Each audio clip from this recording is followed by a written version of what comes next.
It depends on where the expatriation is. So if you're expatriating to OECD countries, you move somebody from the UK to America, the expatriation processes should be relatively simple, okay? Because the language is the same, the basic principles of how people operate in terms of travel, education.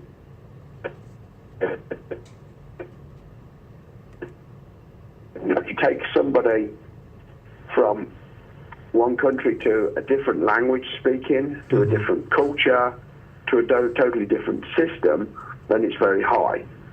But in order to expatriate, you have to have a very good HR support system. You have to have a very good understanding of both ends, the culture and the background of where the people are coming from, and the culture and background of where you're going to, and how the systems work, and what it is that people will need to support their everyday working life. It's very high in the beginning. When you go to a new country, when I first traveled to China, it was quite new for me. And in fact, I went to a region we'd never been before.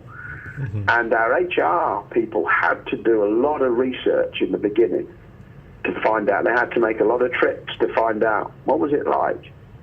Firstly, to consider, could we expatriate people there? What is the health system like? What is the security and safety? What's the education?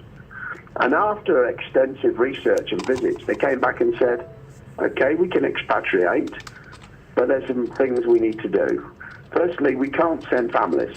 We can only send single people. It's not suitable for families, in our opinion, this location.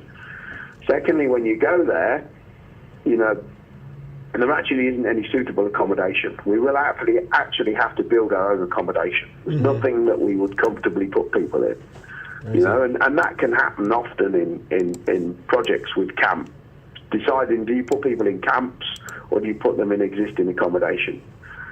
And then for health, they determined that the health system wasn't up to standard, so we had to put in place some emergency health provisions, emergency health coverage, how we would evacuate people.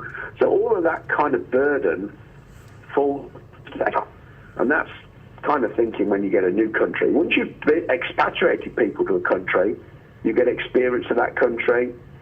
HR gets familiar with the process, how it works, the things, the challenges they face.